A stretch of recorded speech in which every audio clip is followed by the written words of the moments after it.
So I won the Mail and Guardian 2024 Power of Women award in banking and finance. And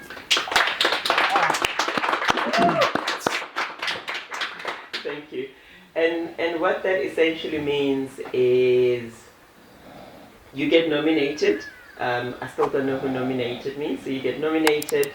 You go through a shortlisting process where they inform you that you've been nominated, and then you submit your credentials. You accept the nomination, and then after that, they then announce the finalists at an event. There was an event in Fourways last month. Yeah, an event in Fourways, and then from there on, they choose the winner. But what the award essentially means, it sort of recognizes women that are not only contributing, but are empowering other women within their own industries.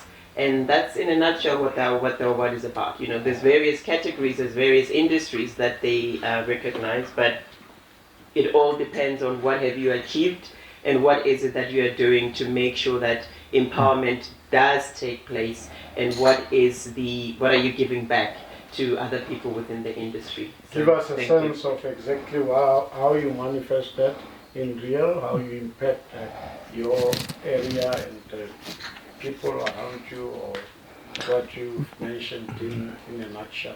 Basically, why did you win?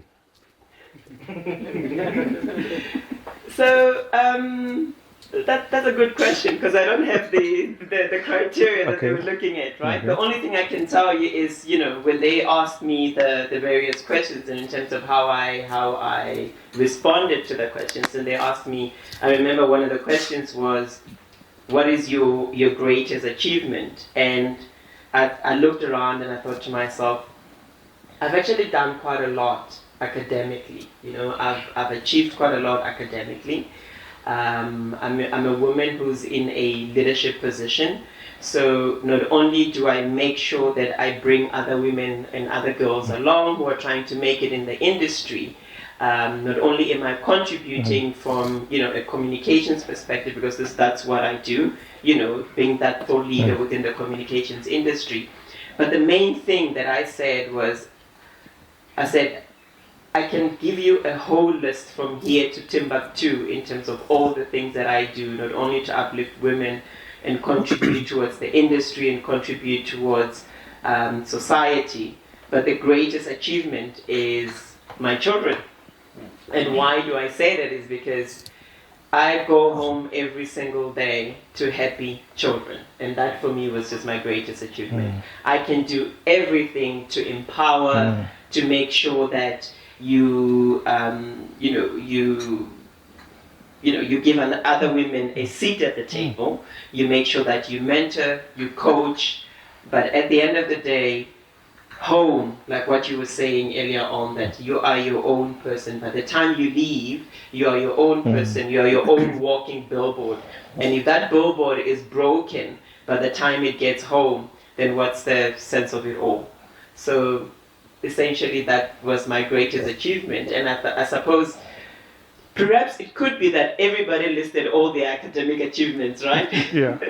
They listed academic achievements and everything else that they do. But I would like to think that because I concentrated on how I have learned to become more of a holistic person, not just concentrate on the career and academics and all of that, but holistically, and it does take time, by the way. It's not everyone is able to do it. We're not super women. It does take time to get there, and I'm not saying that I've got it 100%. It's a continuous journey. It's something that I strive to do and improve on a daily basis. But for me, I am trying as best as I can to make sure that I am whole at the end of the day.